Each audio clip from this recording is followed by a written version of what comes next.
Hello friends and welcome to our channel GS गलियारा।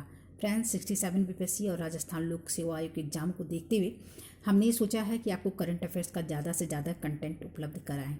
आज की प्रतियोगी परीक्षा के युग में करंट अफेयर्स का जो दायरा है काफ़ी अधिक बढ़ता जा रहा है, तो इस दृष्टि से हमने सोचा कि अपने चैनल के माध्यम से डेली न्यूज़पेपर का एनालिसिस करें ताकि आपका करंट अफेयर्स काफ़ी अधिक स्ट्रांग हो जाए।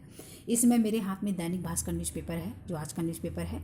तो आइए देखते हैं कि आज के दैनिक भास्कर न्यूज़पेपर में कौन कौन सा महत्वपूर्ण खबर प्रकाशित हुआ है, परीक्षा के लिए कौन कौन सा खबर इम्पोर्टेंट है। तो सबसे पहले देखते हैं कि कोरोना के काल में बिहार में असंगठित क्षेत्र में 14.25 लाख लोग को की रोजगार गए और संगठित क्षेत्र में 60,000 लोग बेरोजगार हो गए। तो ये न्यूज़ देखते हैं क्या है। कोरोना महामारी के कारण देश और राज्य की आर्थिक गतिविधियों पर गंभीर रूप से प्रभाव पड़ा है। अर्थव्यवस्था पर पड़े नकारात्मक असर की वजह से न केवल नए रोजगार के अवसर बंद हो गए बल्कि असंगठित क्षेत्र में काम करने वाले बिहार के 14.25 लाख लोगों की नौकरियां चली गई। परिणाम स्वरूप बिहार में बेरोजगारी की दर में बढ़ोतरी हुई है। Centre for monitoring Indian economy के आंकड़े के मुताबिक बिहार में बेरोजगारी की दर अप्रैल और मई 2020 में 46% पहुंच गई थी। एमएसएमई सेक्टर में भी कोरोना महामारी के कारण 1 लाख लोग बेरोजगार हो गए।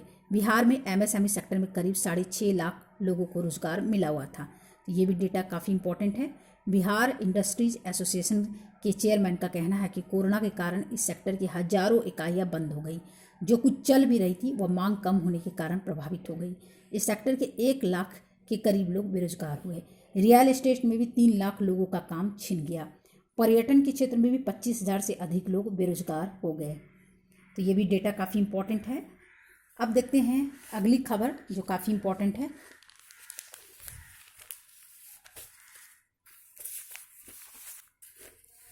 ये अगली खबर जो है आज के पेपर में बहुत इंपॉर्टेंट कि पेट्रोल में इथेनॉल का अनुपात 20% हो तो 8 रुपये प्रति लीटर कम होगी कीमत। 4,000 के खर्च में कारों के इंजन भी इस ईंधन पर दौड़ेंगे। इस खबर को देखते हैं कि केंद्र सरकार ने पेट्रोल में इथेनॉल का अनुपात मौजूदा 8.5% से बढ़ाकर 20% करने की डेडलाइन 2030 के बजाय 2025 कर दी है। पर्यावरण संरक्षण की दृष्टि से यह कदम बहुत अच्छा है, मगर अभी तक आम जनता के मन में इस कदम को लेकर एक संशय बना हुआ है कि जैसे इथेनॉल मिलाने से क्या पेट्रोल सस्ता हो जाएगा। सबसे बड़ी चिंता यह है कि मौजूदा गाड़ियां इस नए ईंधन E20 पर चल पाएंगी या नहीं। ये भी एक डर लोगों के अंदर बना हुआ है। यदि गणना करें तो E20 ईंधन पेट्रोल के मौजूदा रेट से 8 रुपये प्रति लीटर तक सस्ता हो सकता है। दूसरा है कि दरअसल हर ईंधन का एक रीड वेपर प्रेशर होता है। पेट्रोल में इथेनॉल मिलाने से जो गाड़ियों के इंजन का जो रीड वेपर प्रेशर है उसमें एक चेंजिंग आएगी और इसमें मौजूदा इंजन के जो पार्ट पुर्जे हैं वो प्रभावित होंगे। इंजन के पुर्जों में जंग लग सकती है और कभी कभी इंजन झटके के साथ बंद हो सकता है। तो कुछ अच्छाइयाँ भी है तो कुछ कमियाँ भी है। अच्छाइयाँ ये है कि ये से पेट्रोल सस्ता होगा। दूसरा ये कि ये इकोलॉजी ये है, इकोसिस्टम के अनुकूल है। कमियाँ ये है कि इससे गाड़ी के जो पार्ट पुर्जे होते हैं, खासकर इंजन के जो पार्ट पुर्जे होते हैं उसमें जंग लग सकती है, वो प्रभावित हो सकता है। ओके, अब यहाँ एक और बहुत इंपॉर्टेंट न्यूज़ छपा हुआ है कि बिहार में भी 12 करोड़ लीटर इथेनॉल का उत्पादन हुआ है। ये 67 बीपीएससी के लिए भी काफ़ी इंपॉर्टेंट है। इथेनॉल के उत्पादन में बिहार का देश में 5वां स्थान है। तो ये भी बहुत इंपॉर्टेंट आपसे क्वेश्चन पूछा जा सकता है कि इसमें इथेनॉल के उत्पादन में बिहार का देश में कौन सा स्थान है, तो 5वां स्थान है। 30,000 करोड़ से अधिक निवेश का प्रस्ताव है। अभी 12 करोड़ लीटर इथेनॉल का उत्पादन होता है जिसे बढ़ाकर 50 करोड़ लीटर करने का लक्ष्य रखा गया है। तो ये न्यूज़ अभी तक हमने देखा। अब अगली खबर की ओर देखते हैं जो क्या छपा हुआ है आज के पेपर में।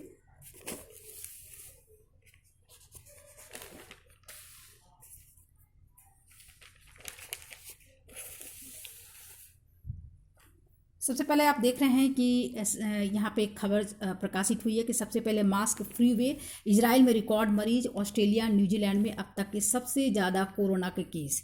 दुनिया के जिन देशों में महामारी से अब तक खुद को बचाए रखा था अब वहाँ कोरोना संक्रमण तेज़ी से फैलने लगा है। आलम यह है कि वहाँ अब तक के रिकॉर्ड मरीज मिलने शुरू हो गए हैं। इसमें न्यूजीलैंड, ऑस्ट्रेलिया, इजराइल, फिनलैंड और वियतनाम जैसे देश शामिल हैं। दुनिया में जब कोरोना महामारी पैर पसार रही थी तब इन देशों में इक्का दुक्का ही मरीज मिले थे। कोरोना प्रसार को रोकने, उसकी टेस्टिंग और ट्रेसिंग को लेकर ये देश दुनिया में चर्चा का विषय बने हुए थे। लेकिन अब वहाँ हालात बेकाबू हो गए हैं, यानी कि इन देशों में कोरोना के मरीजों की संख्या काफ़ी अधिक बढ़ रही है। ओके, अगली खबर जो है जो काफ़ी इम्पोर्टेंट है उसको भी देखते हैं। अगली खबर है कि तालिबान ने कहा कि हम भारत से सांस्कृतिक सियासी रिश्ते और आगे बढ़ाना चाहते हैं। लगभग पूरे अफगानिस्तान पर कब्जा कर चुके तालिबान ने भारत से सहयोग की गुहार लगाई है। उसके नेता शेर मोहम्मद अब्बास इस्टानकाई ने कहा है कि तालिबान भारत के साथ राजनीतिक, आर्थिक और सांस्कृतिक संबंधों को आगे बढ़ाना चाहता है। अब क्यों बढ़ाना चाहता है उसे भी एक बार देख लिया जाए। इसमें अफ़गानिस्तान का कहना है कि भारत इस महाद्वीप में काफ़ी महत्वपूर्ण है। अब तक अफ़गानिस्तान और भारत के जैसे रिश्ते रहे हैं, हम उन्हें और आगे ले जाना चाहते हैं। हमारे लिए पाकिस्तान से होकर भारत के साथ व्यापार काफ़ी महत्वपूर्ण है। वायु क्षेत्र के माध्यम से व्यापार भी खुला रहेगा। हालांकि उन्होंने यह बात नहीं बताया, लेकिन भारत में व्यापार दो तरफा होना चाहिए या नहीं। तो अफ़गानिस्तान में तालिबान का अधिकार हो गया है, लेकिन तालिबान के जो प्रमुख हैं वो भारत के साथ संबंधों को आगे बढ़ाना चाहते हैं और उनका ये कहना है कि भारत उनके लिए काफ़ी अधिक महत्वपूर्ण है व्यापारिक दृष्टि से। ओके, आज के पेपर में एक और महत्वपूर्ण खबर छपी हुई है कि मंदिर निर्माण को लेकर थाईलैंड और कंबोडिया के बीच कड़वाहट पैदा हो गई है। तो ये भी एक इम्पॉर्टेंट न्यूज़ है, इसको भी देख लिया जाए।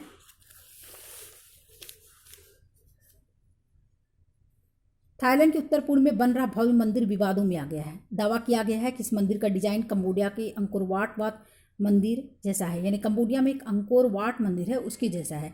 इसलिए कंबोडिया सरकार ने आपत्ति जताते हुए थाईलैंड को कहा है कि साथ ही थाईलैंड में बन रहे मंदिर के निरीक्षण के पुरातत्वविदों और मंदिर वास्तुकारों की एक टीम भेजने की बात कही है। इस टीम को यह पता लगाने के लिए भेजा गया है कि कहीं यह मंदिर परिसर कंबोडिया के राष्ट्रीय ध्वज पर अंकित प्रतीक अंकोरवाट जैसा तो नहीं है। तो थाईलैंड में एक मंदिर बन रहा है और उस मंदिर को लेकर थाईलैंड और कंबोडिया के बीच कड़वाहट पैदा हो गई है। कंबोडिया ने थाईलैंड पर यह आरोप लगाते हुए कहा है कि थाईलैंड में जो मंदिर बन रही है वो कंबोडिया के अंकोरवाट मंदिर की नकल करके बनाई जा रही है। ये भी न्यूज़ काफ़ी इम्पोर्टेंट है। ओके, अब आज के न्यूज़पेपर में एक और खबर है, इसको देख लिया जाए। ये भी काफ़ी इम्पोर्टेंट है।